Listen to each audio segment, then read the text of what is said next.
तुलसी में रोज जल चढ़ाने और तुलसी के पास दीपक जलाने से क्या फल मिलता है? एक बार की बात है, देवी सत्यभामा भगवान श्री कृष्ण से पूछती है कि हे स्वामी, आप नित्य तुलसी को जल देते हैं और देवी रुक्मिणी नित्य तुलसी के पास दीपक जलाती है। इसके पीछे क्या रहस्य है? कृपया आप मुझे इसका महत्व सुनाइए। श्री कृष्ण कहते हैं, हे देवी सत्यभामा, तुमने अत्यंत महत्वपूर्ण प्रश्न किया है। देवी तुलसी लक्ष्मी का ही अवतार है और देवी तुलसी भगवान विष्णु को अत्यंत प्रिय है, इसलिए यह मुझे भी सबसे अधिक प्रिय है। मासों में मार्गशीर्ष और वनस्पतियों में तुलसी मुझे प्रिय है। जो भी मनुष्य तुलसी को जल देता है, उस पर मेरी कृपा सदैव बनी रहती है। जो भी मुझे तुलसी पत्र डालकर भोग लगाता है, मैं उसे प्रेम से स्वीकार करता हूँ। तुलसी पत्र के बिना मैं किसी भी प्रकार का भोग स्वीकार नहीं करता हूँ। हे देवी, अब मैं तुम्हें तुलसी को जल देने और तुलसी के पास दीपक जलाने का महत्व सुनाता हूँ। तुम इस कथा को ध्यान से सुनो। जो भी इस कथा को ध्यान से पूरा सुनता है, उसके घर में सुख समृद्धि आती है, दरिद्रता का नाश होता है और स्त्रियां सदा सुहागन रहती हैं। देवी सत्यभामा कहती है, हे स्वामी, कृपया आप मुझसे वह कथा कहिए। तब श्री कृष्ण देवी सत्यभामा को वह कथा सुनाने लगते हैं। श्री कृष्ण कहते हैं, हे देवी, मध्य देश में श्याम शर्मा नाम का एक वैश्य अपनी पत्नी के साथ रहा करता था। वैश्य के पास किसी चीज की कोई कमी नहीं थी। ईश्वर की कृपा से उसके पास सब प्रकार के सुख ऐश्वर्य थे, किंतु उस वैश्य की कोई संतान नहीं थी, जिस कारण से वह सदैव ही दुखी रहा करता था। उसे वैद्य ने संतान प्राप्ति के लिए कई उपाय बताए। उसने दान धर्म किया, अनेक प्रकार के वैद्य भी बुलाए और नाना प्रकार के उपचार भी किए, किंतु फिर भी उसे कोई संतान नहीं हो रही थी। फिर एक दिन वह वैश्य महामुनि वशिष्ठ जी से मिलने के लिए उनके आश्रम पर गया। मुनि वशिष्ठ ने श्याम शर्मा का स्वागत किया और कुशल मंगल पूछी। तब श्याम शर्मा मुनि वशिष्ठ से कहता है, हे मुनि, मैं अत्यंत दुखी हूँ। मेरी कोई संतान नहीं है और संतान के बिना मेरा उद्धार कैसे होगा? मैंने संतान प्राप्ति के लिए अनेक उपाय भी किए, किंतु मुझे संतान प्राप्त नहीं हुई। कृपया आप ही बताएं कि मुझे किस कारण से पुत्र की प्राप्ति नहीं हो रही है। क्या मुझसे जाने अनजाने में कोई पाप हुआ है? तब मुनि वशिष्ठ जी अपनी दिव्य दृष्टि से श्याम शर्मा के पूर्व जन्म के बारे में जान लेते हैं। वशिष्ठ जी कहते हैं, हे वत्स, पिछले जन्म में तुम्हारे द्वारा घोर पाप हो गया था, इस कारण से तुम्हें इस जन्म में संतान सुख प्राप्त नहीं हो रहा है। श्याम शर्मा कहता है, हे मुनि, कृपया मुझे बताइए, पिछले जन्म में मुझसे कौन सा पाप हुआ था और उस पाप से मुक्त होने के लिए मुझे कौन सा उपाय करना चाहिए? वशिष्ठ जी कहते हैं, हे वत्स, पिछले जन्म में तुमने जो अपराध किया था उसके विषय में सुनो। पिछले जन्म में तुम एक अहंकारी वैश्य थे। तुम्हारा जन्म धनवान कुटुंब में हुआ था। तुमने पिछले जन्म में एक गाय को अत्यंत दुख दिया था। एक दिन एक गाय भूख और प्यास से व्याकुल होकर तुम्हारे द्वार पर आई थी, किंतु तुमने उस गाय को ना रोटी खिलाई, न चारा खिलाया और न ही उसे जल पान कराया। तुमने बड़ी ही निर्दयता से उस गाय को अपमानित करके घर से निकाल दिया। उस गाय ने उस समय बछड़े को जन्म दिया हुआ था और मुख से व्याकुल होने के कारण वह गाय वहीं पर मूर्छित होकर गिर पड़ी और उस दिन वह अपने बछड़े को दूध नहीं पिला पाई, इसलिए इस गाय ने तुम्हें श्राप दे दिया था। गाय के श्राप के कारण तुम्हारी ऐसी दुर्दशा हुई है। उस गाय के श्राप के कारण तुम्हें इस जन्म में संतान नहीं हो रही है। वशिष्ठ जी की बात सुनकर श्याम शर्मा को बड़ा दुख हुआ और वह स्वयं को कोसते हुए कहने लगा, हाय, यह मैंने क्या किया? एक बेचारी दुखी गौ माता की सेवा नहीं की। मैंने बहुत बड़ा अपराध किया है और उसी का दंड मुझे भोगना पड़ रहा है। श्याम शर्मा वशिष्ठ जी से कहता है, हे मुनिवर, पाप का प्रायश्चित कैसे करूं? कृपया आप ही मुझे मार्गदर्शन कीजिए। मैंने जो पाप किया है उससे मुक्ति का कोई तो उपाय अवश्य होगा। मैं अपना सब कुछ देकर उस पाप का प्रायश्चित करूंगा। कृपया आप ही कोई उपाय बताएं। मुझे संतान प्राप्ति कैसे हो सकती है? क्योंकि शास्त्र कहते हैं, पुत्र के बिना मनुष्य का उद्धार नहीं हो सकता। तब मुनि वशिष्ठ कहते हैं, हे वत्स, इस पाप का एक ही उपाय है। तुम पुत्र प्राप्ति के लिए पुत्र यज्ञ करो। इसी यज्ञ के फल स्वरूप तुम्हें संतान की प्राप्ति होगी। इस यज्ञ को संपन्न करके तुम ब्राह्मण को भोजन कराओ, वस्त्र और गाय का दान करो, तभी तुम्हें इस पाप से मुक्ति मिलेगी। तब श्याम शर्मा वशिष्ठ जी को धन्यवाद देते हुए कहता है, हे मुनिवर, मैं आपके कहे अनुसार अवश्य ही पुत्र यज्ञ करूंगा और ब्राह्मणों को गायों का दान करूंगा। इतना कहकर श्याम शर्मा अपने घर पर लौटता है और अपनी पत्नी को सारी बात बताता है। फिर वे दोनों ही पुत्र यज्ञ की तैयारी करते हैं। अनेक ऋषि मुनियों को निमंत्रण देकर पुत्र यज्ञ संपन्न करते हैं और उन ऋषि मुनियों तथा ब्राह्मणों को गाय का दान करते हैं। यज्ञ के संपन्न होने के पश्चात यज्ञ की आग से अग्निदेव प्रकट होते हैं और श्याम शर्मा से कहते हैं, हे वत्स, आज तुम्हारा यज्ञ सफल हुआ है। तुमने पुत्र प्राप्ति के लिए ही यज्ञ किया था, इसीलिए तुम्हें मेरी कृपा से एक पुत्र की प्राप्ति होगी, किंतु तुम्हारे पुत्र की आयु केवल 18 वर्ष की ही होगी और 18 वर्ष समाप्त हो जाने के पश्चात तुम्हारे पुत्र की मृत्यु हो जाएगी। इतना कहकर अग्निदेव अंतर्ध्यान हो गए। अग्निदेव से पुत्र का वरदान प्राप्त करके श्याम शर्मा बहुत प्रसन्न तो हुआ, किंतु उसे बड़ा दुख भी हुआ। फिर उसने सोचा, पुत्र न होने से अच्छा है कम आयु वाला पुत्र होना। फिर वह पहले की तरह अपने कार्य में लगा रहा। कुछ ही दिनों के पश्चात उसकी पत्नी ने गर्भ धारण किया। श्याम शर्मा ने पुत्र के जन्म से पूर्व किए जाने वाले सभी संस्कार किए और फिर उसे एक अत्यंत सुंदर पुत्र की प्राप्ति हुई। वह बालक बड़ा ही तेजस्वी दिखाई पड़ रहा था। श्याम शर्मा ने पुत्र के जन्म के बाद किए जाने वाले भी सभी संस्कार किए और पुत्र को गुरुकुल में शिक्षा प्रदान की। श्याम शर्मा का पुत्र जैसे जैसे बड़ा होने लगा, श्याम शर्मा को बहुत अधिक चिंता सताने लगी। फिर जब उसका पुत्र 16 वर्ष का हुआ तो श्याम शर्मा की पत्नी ने उससे कहा, अब हमें अपने पुत्र का विवाह कर देना चाहिए। हमारा पुत्र अब विवाह के योग्य हो गया है। श्याम शर्मा ने कहा, हे प्रिय, विधि के विधान अनुसार हमारे पुत्र की आयु केवल 18 वर्ष की ही है। 18 वर्ष के पश्चात हमारे पुत्र की मृत्यु हो जाएगी, इसलिए हमें इसका विवाह करके किसी कन्या के जीवन को बर्बाद नहीं करना चाहिए। वह तो 2 वर्षों बाद विधवा हो जाएगी, फिर उसे जीवन में अनेक कष्ट सहन करने पड़ेंगे। लेकिन श्याम शर्मा की पत्नी नहीं मानी। वह अपने पुत्र का विवाह होता देखना चाहती थी। वह बोली, हे नाथ, कुछ भी हो, मैं अपने पुत्र को अविवाहित मरते हुए नहीं देख सकती। हमारे पास किस चीज़ की कमी है? हमारी पुत्र वधू इस संपत्ति को प्राप्त करके सुखी जीवन जी सकती है। इसलिए अब आप संकोच ना करें और हमारे पुत्र के लिए सुंदर कन्या की खोज करें। अपनी पत्नी के मन के आगे श्याम शर्मा की एक ना चली और फिर वह पुत्र के विवाह के लिए मान गया। फिर उसने पास ही के नगर में रहने वाले एक अत्यंत गरीब वैश्य की पुत्री के साथ अपने पुत्र का विवाह संपन्न किया। श्याम शर्मा की बहू का नाम सुभद्रा था। वह अत्यंत गुणवान, चरित्रवान और पतिव्रता नारी थी। वह अपने पति के मृत्यु की बात को नहीं जानती थी। सुभद्रा नित्य अपने सास ससुर और अपने पति की सेवा करने लगी। वह सभी के साथ बड़े प्रेम से रहती और कभी किसी की आज्ञा का उल्लंघन नहीं करती थी। उसने अपनी मधुर वाणी और कार्यकुशलता से सभी के मन को जीत लिया। इस प्रकार 2 साल बीत गए और फिर वह समय निकट आ गया जब श्याम शर्मा के पुत्र की मृत्यु होने वाली थी। श्याम शर्मा को भय लगने लगा। फिर एक दिन उसने अपनी बहू को बुलाया और उससे क्षमा मांगते हुए कहने लगा, बहू, तुम मुझे क्षमा कर देना, मैंने तुम्हारे साथ बड़ा अन्याय किया है। बहू बोली, हे ससुर जी, आप ऐसा क्यों कह रहे हैं? आप मुझसे क्षमा मांगकर लज्जित ना कीजिए। मैं आपकी पुत्री के समान हूँ। कृपया आप संकोच ना करें। आपके मन में जो भी बात है वह कहिए। मैं आपकी आज्ञा का पालन अवश्य करूँगी। फिर श्याम शर्मा कहने लगा, हे पुत्री, तुम कल्याणी हो, तुम एक महान पतिव्रता हो, किंतु मेरे पुत्र के साथ तुम्हारा विवाह होने से पूर्व मैंने तुमसे एक बात छुपाई है। हमें पुत्र की प्राप्ति पुत्र यज्ञ करने के बाद हुई थी और अग्निदेव ने हमें यह कहते हुए पुत्र प्राप्ति का आशीर्वाद दिया था कि हमारे पुत्र की आयु केवल 18 वर्ष की होगी। 18 वर्ष के बाद हमारे पुत्र की मृत्यु हो जाएगी।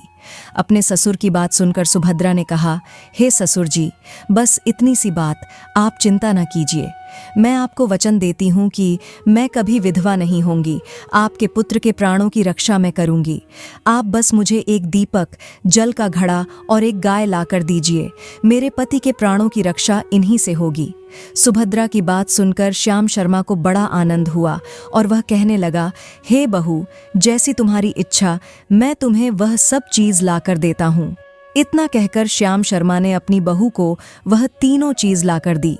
फिर जब वह दिन निकट आ गया जिस दिन सुभद्रा के पति की मृत्यु होने वाली थी, उस दिन सुभद्रा ने सुबह उठते ही तुलसी को जल चढ़ाया और उसे प्रणाम करते हुए तुलसी के पौधे पर एक चुनरी बांध दी और तुलसी माता से प्रार्थना की, हे तुलसी माता, मैं आपको चुनरी चढ़ा रही हूँ, कृपया अब तुम ही मेरे सुहाग की रक्षा करना।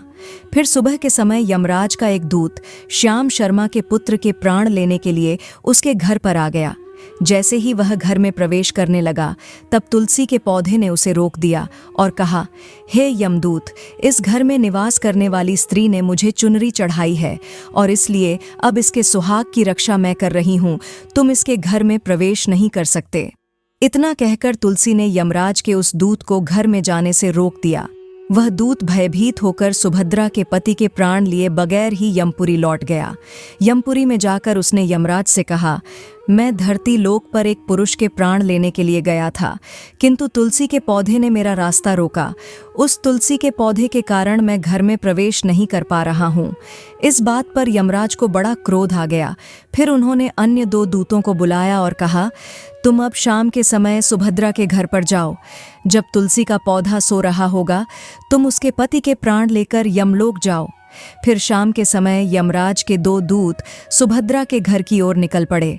सुभद्रा ने शाम होते ही तुलसी के पास एक दीपक जला दिया और उससे प्रार्थना की, हे दीपक, अब तुम ही मेरे पति के प्राणों की रक्षा करो।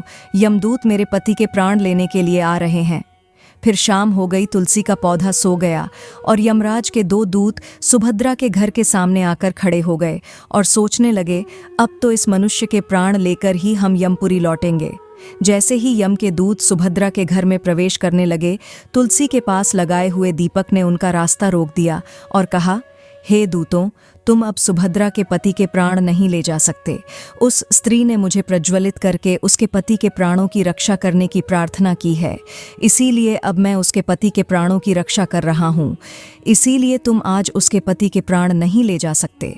तुम यहीं से लौट जाओ, नहीं तो मैं सब कुछ जलाकर भस्म कर दूंगा और मेरी अग्नि में तुम दोनों भी जलकर भस्म हो जाओगे। उस दीपक की बात सुनकर यमराज के दोनों दूत अत्यंत भयभीत हो गए और फिर से लौटकर यमराज के पास गए। वहां पर जाकर उन्होंने यमराज को सारा वृतांत सुनाते हुए कहा, हे यमराज, आपकी आज्ञा का पालन करते हुए हम दोनों शाम के समय उस पुरुष के प्राण लेने के लिए गए थे, किंतु तुलसी के पास लगाए हुए दीपक ने हमारा रास्ता रोक दिया, इसीलिए हम खाली हाथ ही लौट आए। यह सुनकर यमराज को बड़ा क्रोध आ गया। फिर उन्होंने अन्य 4 दूतों को बुलाया और कहा, अब तुम सुबह उस सुभद्रा के जागने से पहले जाओ और उसके पति के प्राण लेकर आ जाओ। यमराज की आज्ञा पाकर दूत सुबह सुभद्रा के घर की तरफ जाने लगे, लेकिन इधर सुभद्रा ने रात को ही घर के दरवाजे के सामने जल से भरा हुआ लोटा रख दिया और उससे प्रार्थना की कि मेरे पति की रक्षा कीजिए। यम के दूत मेरे पति को लेने के लिए आ रहे हैं, अब आप ही मेरे सुहाग की रक्षा कर सकते हैं। इतना कहकर सुभद्रा सोने के लिए चली गई। इधर यम के दूत सुबह सुभद्रा के जागने से पहले ही उसके घर पर पहुंच गए। जैसे ही वह घर के अंदर प्रवेश करने लगे, तब उस लोटे के अंदर भरे हुए जल ने कहा, तुम रुक जाओ, अब तुम इस घर में प्रवेश नहीं कर सकते। यह घर अब मेरी सुरक्षा में है। मैं सुभद्रा के पति के प्राण तुम्हें लेकर जाने नहीं दूंगा। अगर तुमने इस घर में प्रवेश किया तो मैं नरक की अग्नि को बुझा दूंगा, जिसमें सारा नरक लोक डूब जाएगा। यह सुनकर यमराज के दूत घबरा गए और एक दूसरे की तरफ देखकर उस स्थान से भाग गए। वे सभी यम के दूत यमराज के पास लौट गए और उनसे कहने लगे, हे धर्मराज, आपकी आज्ञा का पालन करने के लिए हम चारों सुबह सुभद्रा के जागने से पहले ही उसके पति के प्राण लेने के लिए पहुंच गए थे, किंतु सुभद्रा के घर के बाहर रखे हुए जल के लोटे ने हमारा मार्ग रोक लिया और इसी कारण से हम उसके घर में प्रवेश नहीं कर सके। अब यमराज को बहुत ही अधिक क्रोध आ गया। इस बार उन्होंने 8 यमदूतों को बुलाया और कहा, हे यमदूतों, अब शीघ्रता से जाओ और बलपूर्वक उस मनुष्य के प्राण खींचकर यमलोक लेकर आओ। फिर वह 8 यमदूत यमराज की आज्ञा का पालन करते हुए पृथ्वी लोक पर उस सुभद्रा के घर के पास आते हैं तो देखते हैं सुभद्रा के घर के सामने एक गाय खड़ी है। सुभद्रा ने यमदूतों के आने से पहले ही अपने घर के सामने गाय को बांध दिया था और गौ माता से विनती की थी कि हे गौ माता, आज यमदूत मेरे पति के प्राण लेने के लिए आ रहे हैं। अब आप ही मेरे सुहाग की रक्षा कर सकती हो। हे गौ माता, मैं आपकी शरण में आई हूँ, कृपया मुझे विधवा होने से बचा लीजिए। उस गाय ने कहा, हे पुत्री, तुम चिंता मत करो, तुम्हारे पति के प्राणों की रक्षा मैं स्वयं करूंगी। मेरे होते हुए यम के दूत तुम्हारे घर में प्रवेश नहीं कर पाएंगे, इसलिए तुम चिंता से मुक्त होकर घर में अपने पति की सेवा करो। फिर जैसे ही वे यमदूत घर के अंदर प्रवेश करने के लिए आगे बढ़ते हैं, तब वह गाय उन्हें रोक देती है और कहती है, इस घर में तुम प्रवेश नहीं कर सकते, इस घर की रक्षा मैं कर रही हूँ। मेरे रहते कोई भी इस घर के अंदर प्रवेश नहीं कर सकता। यदि तुमने घर के अंदर प्रवेश करने का प्रयत्न किया तो मैं तुम सभी को श्राप दे दूंगी। अगर तुम्हें इस घर के अंदर प्रवेश करना है तो तुम्हें पहले मेरे प्राण लेने पड़ेंगे और तुम सभी को गौ हत्या का पाप लगेगा, जिसका कोई प्रायश्चित नहीं है। वहां पर उपस्थित सभी यमदूत गाय के द्वारा श्राप देने की बात सुनकर भयभीत हो गए। वे जानते थे कि गाय के द्वारा दिए गए श्राप से कोई मुक्त नहीं कर सकता और गौ हत्या तो संसार का सबसे बड़ा अपराध और महापाप है, जिसका कोई प्रायश्चित भी नहीं है। इसीलिए वे सभी वहां से लौटकर यमराज के पास चले गए। यमपुरी जाकर उन यमदूतों ने यमराज को सारा वृतांत सुनाते हुए कहा, हे धर्मराज, उस सुभद्रा के पति के प्राणों की रक्षा एक गाय कर रही है। उस गाय ने हमें श्राप देने की बात कही, इसीलिए हम सभी भयभीत होकर वापस लौट आए हैं। हम में गाय का सामना करने की शक्ति नहीं है। उन यमदूतों की बात सुनकर यमराज आग बबूला हो गए और स्वयं भैंस पर सवार होकर पृथ्वी लोक की ओर निकल पड़े। यमराज अपने भैंस पर सवार होकर उस सुभद्रा के घर के पास चले आते हैं। यमराज को अपने घर के सामने खड़ा हुआ देखकर सुभद्रा भयभीत हो जाती है और जल्दी से आकर यमराज के चरण स्पर्श करके उन्हें नमस्कार करती है और उनकी स्तुति करने लगती है। हे यमराज, आप तो प्राणियों पर कृपा करने वाले महान देवता हैं। इस संसार के समस्त प्राणियों के पाप और पुण्य का लेखा जोखा आप अपने पास रखते हैं। हे न्याय के देवता धर्मराज, मैं सत्य धर्म का पालन करने वाली पतिव्रता स्त्री हूँ। मैं आपको बारंबार नमस्कार करती हूँ, कृपया मुझे आशीर्वाद दीजिए। सुभद्रा के द्वारा की गई स्तुति से यमराज अत्यंत प्रसन्न होते हैं और उसे अनजाने में ही सदा सुहागन रहो ऐसा कहकर आशीर्वाद देते हैं। फिर जब यमराज सुभद्रा के पति के प्राण ले जाने के लिए आगे बढ़ते हैं तो सुभद्रा कहती है, हे धर्मराज, आपने अभी मुझे सदा सुहागन रहने का आशीर्वाद दिया है और अब आप मेरे पति के प्राण लेने जा रहे हैं। इससे तो आपका आशीर्वाद झूठा साबित हो जाएगा। यह सुनकर यमराज रुक जाते हैं और सुभद्रा की ओर देखकर मुस्कुराने लगते हैं। सुभद्रा के निर्मल हृदय और अपने पति के प्रति समर्पण भाव को देखकर यमराज अत्यंत प्रसन्न होते हैं और कहते हैं, हे पुत्री, आज तुमने साक्षात मृत्यु को ही पराजित किया है। मैं तुम्हारे पतिव्रता धर्म से अत्यंत प्रसन्न हूँ। अब मैं तुम्हारे पति के प्राण छोड़ देता हूँ। तुम्हारी जो भी मनोकामना है वह मुझसे मांग लो। तब सुभद्रा ने कहा, हे धर्मराज, मैं अपने पति के लिए 100 वर्ष की आयु मांगती हूँ। मेरे लिए मेरे पति ही परमेश्वर है। मैं अपने पति को छोड़कर जीवित नहीं रह सकती, इसीलिए आप मुझे यही वरदान दीजिए। तब यमराज प्रसन्न होकर कहते हैं, तथास्तु, हे कल्याणी, आज से जो भी स्त्री अपने घर के सामने तुलसी का पौधा लगाती है, तुलसी के पास शाम को दीपक जलाती है और जिस घर के सामने गाय बंधी होती है और जो स्त्री अपने घर के सामने जल का लोटा रखती है, उसके घर में कभी मेरे दूत प्रवेश नहीं करेंगे। इतना कहकर यमराज उस स्थान से अंतर्ध्यान हो गए। भगवान श्री कृष्ण कहते हैं, हे देवी, इस प्रकार से सुभद्रा ने पतिव्रता का पालन करके अपने पति की मृत्यु को टाल दिया था। इसीलिए जो भी स्त्री अपने घर के सामने तुलसी का पौधा लगाती है, रोज शाम को तुलसी के पास दीपक जलाती है, उसके घर में मृत्यु प्रवेश नहीं करती है।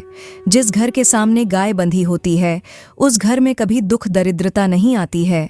जो स्त्री अपने घर के सामने जल से भरा हुआ लौटा रखती है, उसके घर में कभी शोक नहीं होता है।